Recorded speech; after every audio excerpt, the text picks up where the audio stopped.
ဘာမှမရှိဘူးအော်တွေ့โอเคကျွန်တော်တကားကိုဖောက်လို့ရပြီပေါ့ဗျာโอเคကျွန်တော်တော့ဖောက်လိုက်ပါfuck ဘာတော့ဘာဖြစ်တာတော့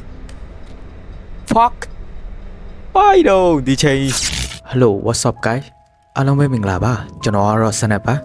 ဒီဗီဒီယိုလေးထဲမှာတော့အသစ်ထွက်ရှိထားတဲ့ Terror of Fail ဆိုတဲ့ game ကိုစောတော့မှာပဲဖြစ်ပါတယ်ဒီ game ကတော့ဖြစ်ရမှန်ဇလန်လေးလဲပါတာမို့လို့အရန်ဟိုမှစိတ်ဝင်စားဖို့ကောင်းပါတယ်ဗျကဲ let's go guys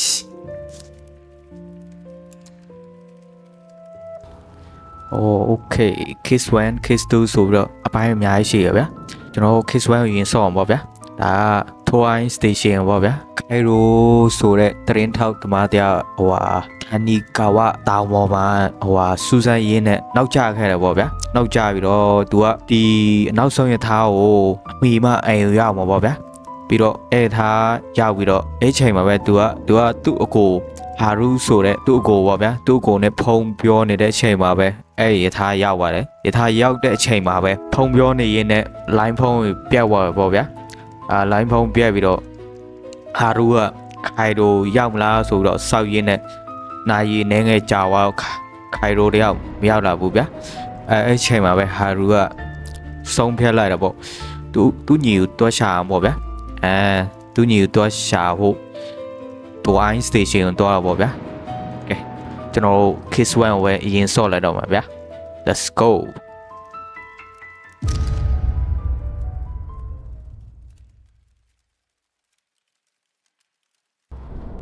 Japan, 1998 This story is about two brothers, ဒီကိုနေရပါဗျာ and Kaito Takasaki. အရုနဲ့တိုင်ကိုတက္ကဆာကီ A freelance journalist investigates the latest rumor about Mount Tanagawa, known as Death Mountain. He is haunted by an နာမည် uneasy ကြီးနဲ့ something doesn't feel right. It's like a puzzle piece that doesn't fit anywhere, and he carries it with him. When he goes to Doai Station to catch the next Doai train Station home, ပေါ့ဗျာဖြစ်ခဲ့ something happens တူ that တူနှစ်ယောက် neither of အဲ them ဖြစ်ပျက် will ကို ever forget. လောကမမေ့နိုင်တဲ့ဖြစ်ပျက်တစ်ခုဖြစ်သွားပါဗျာခိုင်ရို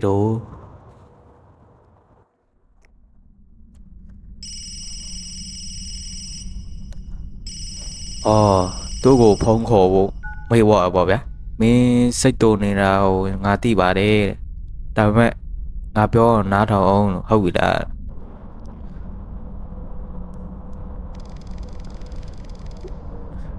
တဲ့ဟာရူကမင်းဟိုပါလေတာနီကာဝတောင်အကြောင်းကိုစူးစမ်းလေ့လာရင်းနဲ့နောက်ကျသွားတာကိုမင်းပါဆင်ခြင်ပေးအောင်လဲတဲ့တော်လိုက်တော့တဲ့ခိုင်ရိုပြန်ပြောတာပေါ့ဗျာငါသိတယ်တောင်းပါတယ်ငါမင်းကိုအရင်ဆုံးဖုန်းခေါ်ရမှာကွာဒါပေမဲ့တဲ့ငါအာနာပိုင်တွေနဲ့အင်တာဗျူးလုပ်နေလို့ပါကွာဒါကြီးကစိတ်မဆိုးပါနဲ့တဲ့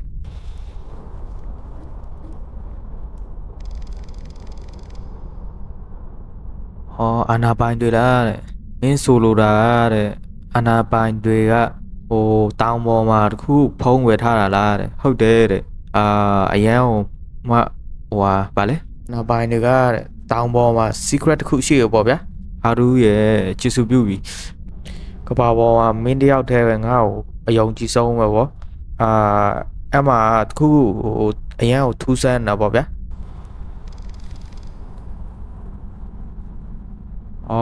မင်းပါဆိုတာလဲတဲ့အဲကြောင့်မမှန်ဘူးဆိုတာသူကပြန်ရှင်းပါပေါ့ဗျာမင်းသိတယ်မလားတဲ့ခုထူးဆန်းတာဆိုတာဒါပေမဲ့အဲ့ဟာကိုဘလူးရှင်းပြမှန်းတော့ငါမသိဘူးတဲ့မင်းငါ့ကို6ခါလောက်ရှိနေပြီတဲ့အကြောင်းပြောတာအခြားဘာမှမရှိတော့ဘူးလားတဲ့ငါ့ကိုယုံပါတဲ့ဟာရူရဲ့တဲ့ရောက်ခက်ခဲတာပဲဒီချိန်မှာငါတောင်ပေါ်ရောက်တိုင်းပေါ့ဗျာငါအရင်ခံစားရတော့ပေါ့တယောက်ငါအနောက်မှာလိုက်လာဘလိုမျိုးအဲ့လို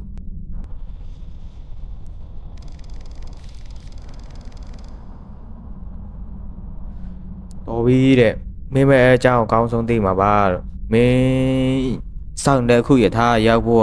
ရန်နောက်ကြမှာတဲ့ငါမင်းကိုရန်စိတ်ပူနေပြီတဲ့ငါရောက်မှာပါငါအိမ်ကိုရောက်မှာပေါ့နော်သူကငါလည်းအခုအရန်ကိုပိုက်စားနေပြီတဲ့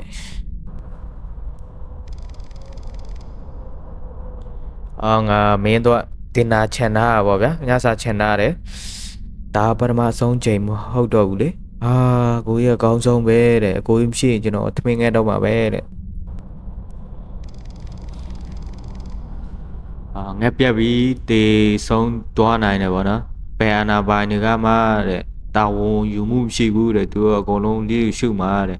all right တဲ့ပြီးရင်ဖုံးပြန်ခေါ်လိုက်မယ်တဲ့ခဏနေအောင်တဲ့ငါထင်တော့ယထာလာနေပြီတဲ့ယထာတန်ကြားနေပြီတဲ့ခဏနေပါအောင်တဲ့မင်းကတွိုင်းဘူဒါမမဟုတ်ဘူးလားလို့အခုဟုတ်တယ်တဲ့ပါလို့လဲတဲ့မင်းကဒီလိုင်းကိုစီးဝါးရွက်အိမ်ထိရောက်တယ်မလားတဲ့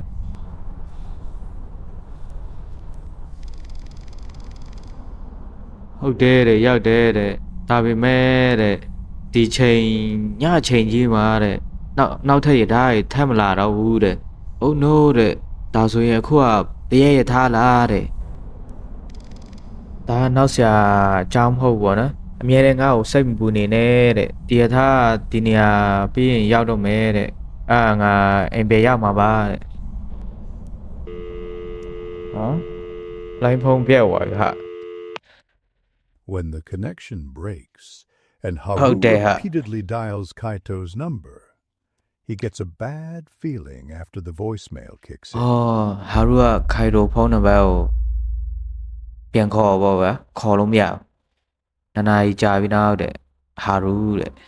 Haru decides to drive to Dowai Station himself to see where Kaito is,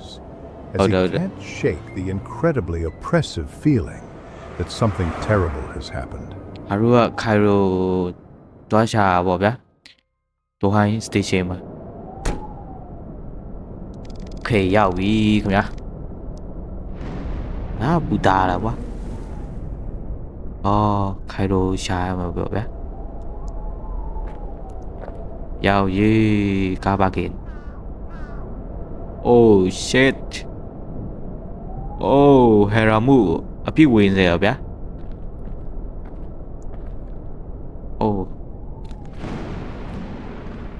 ရောက်ရေးဝှချင်းတဲ့တွေနဲ့ကြောက်ရှာရပါအပါရီတော့ကဲတကားဖွင့်လိုက်အောင်မ Okay တော့ထဲရောက်ပြီခင်ဗျာဘာမှမရှိဘူးဟာ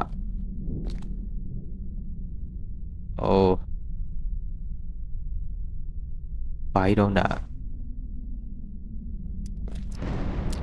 ကျွန်တော်ခါရူsorry ခါရူအဲ့တော့ရှာမှာပေါ့ဗျာခါရူပြောက်သွားဆိုစားဆောင်လေးပါလားဖက်လို့မရဘူးလားဖက်လို့ရဧပြီ30တဲ့1998တဲ့ Mountain Tanikawa Tanikawa တောင်ပေါ်မှာပေါ့ဗျာ Shine for free this nowhere I have never seen anything this before ဒါတွေကိုတဲ့mountain တောင်ထဲမှာပေါ့ဗျာအရန်ထူးဆန်းတဲ့ခြေရာပဲမြင်ခဲ့တယ်ဒါပေမဲ့ခြေရာဘယ်မှမတော့ပဲအဲ့နေရာပဲပျောက်ဝယ်တော့ဗျာပြီးတော့ငါဟာဟိုတဲ့အရင်ကမမြင်ဘူးပဲဗျာပြီးရင်တေးပင်ပေါ်မှာကတ်နေတဲ့အဝတ်စားရလဲပုံမှန်မဟုတ်ဘူးတဲ့ထူးဆန်းတယ်ပေါ့ဗျာပြီးရင်အဲ့နေရာတွားရင်းနဲ့တဲရောက်ကိုဘေးမှာရှိနေတဲ့ခံစားချက်မျိုးပေါ့ဗျာရနေတယ်ပေါ့ပြီးရင်သူက I don't know that if I imagine it သူစိတ်ထင်လို့ပေါ့ဗျာဒါပေမဲ့တဲ့သူကြားရပေါ့အတန်ဟိတ်တဲ့တန်တွေသူကြားတယ်သူ police station ကိုတော့တိုင်ခဲ့တယ်ပေါ့ဗျာသူ သူတို့ကရေးမလုပ်ခဲ့တဲ့ပြင်သူ့ဘာမောင်းထုတ်ခဲ့တယ်ပေါ့ဗျာဘာမှမပြောခဲ့ရဘူး something is not right here တဲ့ဒီမှာတခုမမှန်ဘူးပေါ့ဗျာတခုထူးဆန်းတယ်ပေါ့ဗျာဟာခြေရာတွေပဲဒါခိုင်လို့ခြေရာထင်တယ်တော့ကြည့်လိုက်အောင်မယ်ဗျာ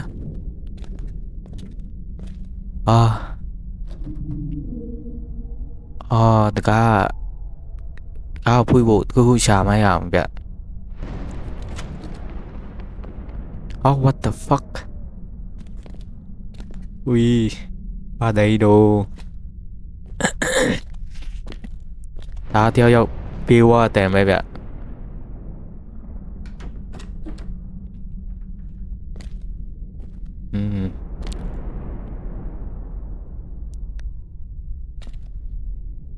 ဆောင်တယောက်ရှေ့ပေါ့ခီးတစ်ချောင်းရပြီခုနဆော့ထားဗျာဒီမှာလူတွေရှေ့တယ်ပေါ့ကျွန်တော်ရှာနာမတွေ့သေးဘူးဗျာ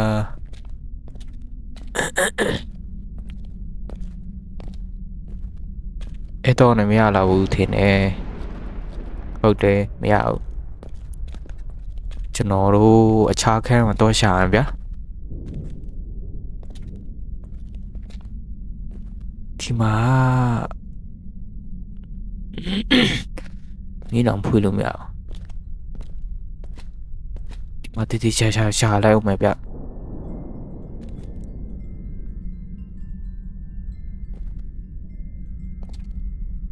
မရလာဘူးနော်ဘာမှတကယ်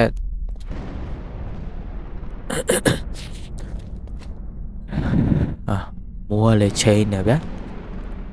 oh shit ချိန်တယ်လည်းကြောက်စရာကြီး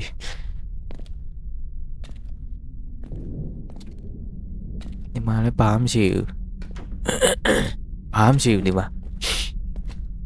တော့ချားခန်းတော့ရှာလိုက်မှာဒီမှာokay ခုရှာလိုက်အောင်ဗျဖွေးလို့ရတဲ့ဟာ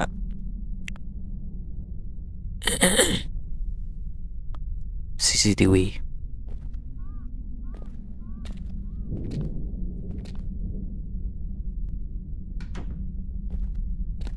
ဘာမှမရှိဘူးတွေ့ okay ကျွန်တော်တကားကိုဖောက်လို့ရပြီပေါ့ဗျာ okay ကျွန်တော်တော့ဖောက်လိုက်ပါဒီခန်းမှာလေဘာမှမရှိwhat ခဏကျွန်တော်လာတော့မရှိဘူးဂျပန်စာကြီးကျွန်တော်လည်းဖတ်မတတ်ဘူးဂျပန်စာ okay oh shit လဲ what the fuck လေကြီးပဲဟာဟူဒါအောက်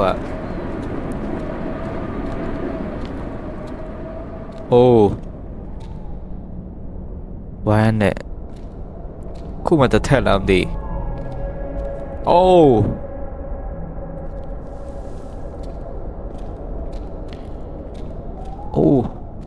အထက်ရအများကြီးshit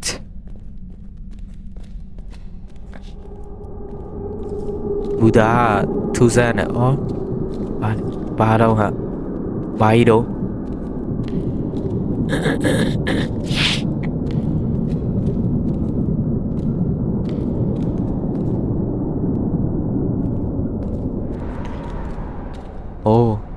ကျွန်တော်ရောက်ပြီထင်တယ်ဟုတ်တယ်ရောက်ပြီ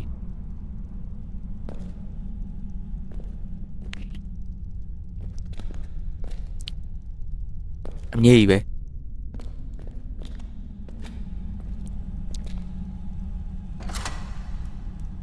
ချွေဝယ်လို့ရတပူ120ရန်နမ်းဒီတပူ120ရန်chocolate chocolate chocolate chocolate ဟုတ်ထက်ရှာလိုက်အောင်မယ်ဗျဘာရှိလဲဆိုဒီမှာဘာမှမရှိတော့ဒီထဲတော့ရှာလိုက်အောင်ဟိုးစက်ကဲလဲလဲမင်းဘာလာလောက်တာလဲဒီမှာငါညီကိုလာရှာတာတဲ့ဒီချိန်ကြီးကိုဟုတ်တယ်တဲ့ तू ကနောက်လာတဲ့ယထာကိုစီးပြီးတော့ပျောက်သွားတယ်တဲ့ဒါပေမဲ့အဲ့ဒါထောက်ဝကြာပြီတဲ့ဟုတ်တယ်တဲ့ဒါပေမဲ့ तू ကသူ့ညီနဲ့ဖုံပြောမကြာလိုက်ပဲနဲ့ယထာရောက်ပြီးတော့သူ့ညီကယထာပေါ်တက်သွားတယ်တဲ့အဲ့ယထာပေါ်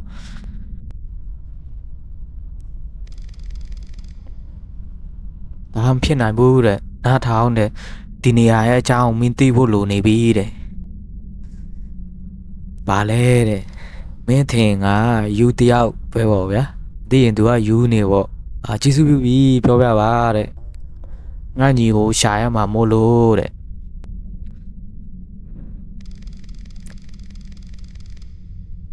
မင်းမသိဘူးလားတဲ့ဒီမှာအရန်နာမည်ကြီးတဲ့နေရာပေါ့ဒီမှာအရန်ကိုတရက်6တဲ့နေရာတစ်ခုပေါ့တဏ္ဍရေရပေါ့တဲ့တန်နီကဝတောင်မှာရှိတဲ့ဝိညာဉ်တွေကဒီရဲ့ဘုဒ္ဓမှာဆင်းလာပြီးတော့ဒီမှာရှိနေတာပေါ့ဝိညာဉ်တွေကဘာတွေပဲဖြစ်လာပေါ့မင်းတိတ်ပြီးတော့မယုံနဲ့တဲ့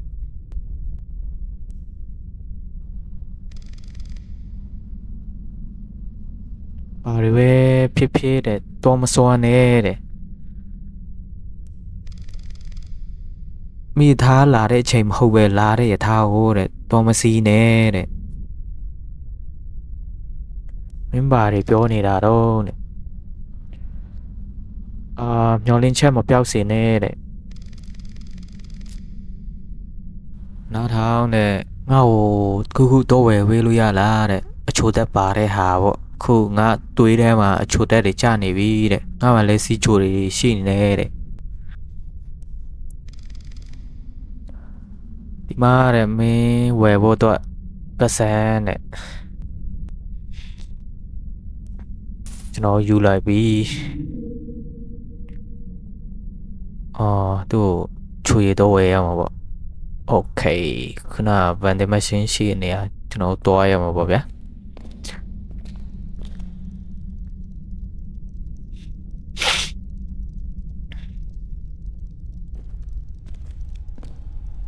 သူဘာဝယ်ပေးရင်ကောင်းလဲနေစမ်းပါဦးတန်ခုကြားနေဗျโอเคช็อกโกแลตไอศครีมဝယ်ပေးရင်ကောင်းမလား orange juice မကောင်း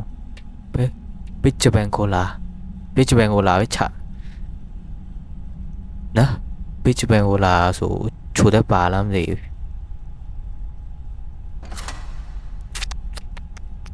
ဘာဝယ်ရင်ကောင်းမလဲဘာဝယ်ရင်ကောင်းပါလဲဆိုတော့ဘစ်ဘန်ကိုလာပဲဝယ်လိုက်တော့မယ်လေ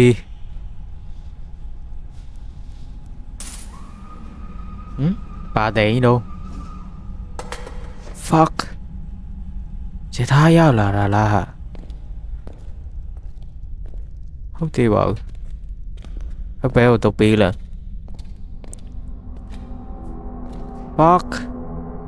ရောက်သွားပြီဟာရှိတော့ oh my god ရောက်ရေးမရှိတော့ဘူး what the fuck ရထားရောက်လာ oh my god ရောက်ရေးအေးဘယ်ပြောထားမလားရထားမစီးနဲ့အေးစီးရင်ကောင်းမလားမစီးရင်ကောင်းမလားအေးတကားဖွေးပါတော့တက်လိုက်ရင်ကောင်းမလားတော့ကျွန်တော်ညီရှာရမှာဆိုတော့ကျွန်တော်တက်လိုက်အောင်ပဲဗျโอเคတက်တော့ fuck တကားပိတ်ไว้โอ้ยท่าท่อပြီ oh my god ဘိုင်းအော်ခိုင်ရိုဖုံးပဲလူကပဲပြွာဖုံးပဲကြံတယ်လမ်းမဲ့တစ်ကက်ဘာကြီးတော့ရောက်ရေးတကားလည်းဖွင့်မြောက်ဘာလည်းဖွင့်မြောက်fuck ဘာတော့ဘာဖြစ်တာတော့ fuck ဘာတော့ဒီချိန် what oh ဘာတဲတော့ oh my god what bye oh shit ရေးအုံးနဲ့ထွက်လာရင်တော့တွားယူကြတော့ဒီမှာပိတ်မိနေဘယ်မှတွားလို့မရတော့ရောက်ရေးခုနတိုင်ရဘိုင်တဲကြီးတော့ဘာတဲကြီးတော့ oh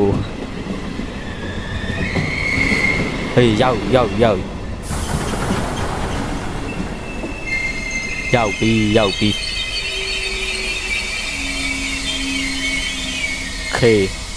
โอเคတကားဖွင့်လို့ရတယ်โอเคတကားဖွင့်ထွက်ကြည့်လိုက် fuck what ခုနနေရာကြီးပဲဟာဒါပေမဲ့မီးရောမရှိပစ္စည်းနေတယ်လို့မျိုးဖြစ်သွားဗျခုနကျွန်တော်တုံးမေးတဲ့ဘဲနေရမောင်မဲနေဘာမှမ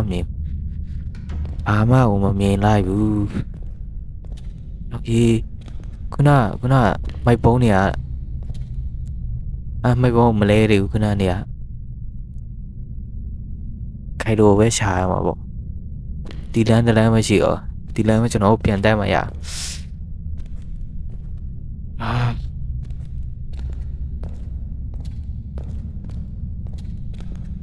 ရောက်ရေး fuck အော်ခိုင်လိုပြောတဲ့စကားတွေပြန်ကြားနေ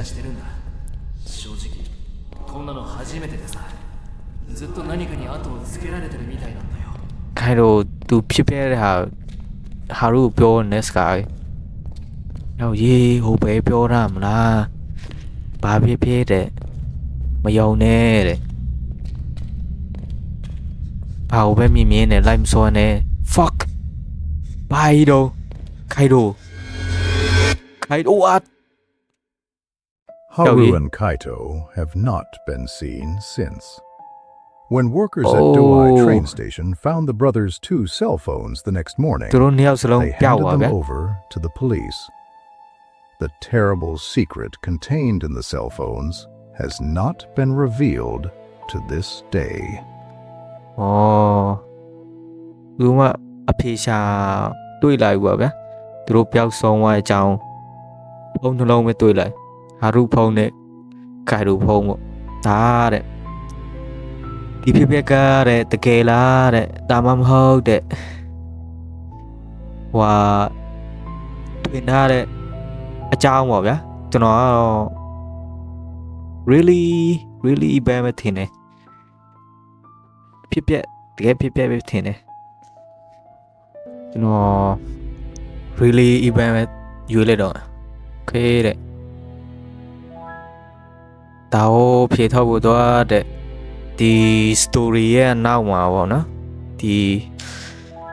full game ကိုစောရမှာသိမှာပေါ့တကယ်လားတကယ်မဟုတ်ဘူးလားဆိုတာ okay တဲ့ okay ပြီးသွားပြီတဲ့ case 1အမှု1ပြီးသွားပြီတဲ့ကဲကျွန်တော်ဗီဒီယိုလေးကတော့ဒီလောက်ပါပဲခင်ဗျာဒီ game ကတော့ဒါ case 1ပေါ့ case 2ကမထွက်သေးဘူးဗျာဘယ်လို case 2ကြည့်ချင်သေးရင်ပေါ့ကျွန်တော် channel တန်းကိုထပ်ပြီးတော့တင်ပေးပါပေါ့ဗျာအဲအကြောင်းမို့ကျွန်တော် channel လေးကို like and subscribe နှိပ်ပေးတော့ကြပါဦးဗျာကဲ see you in the next video guys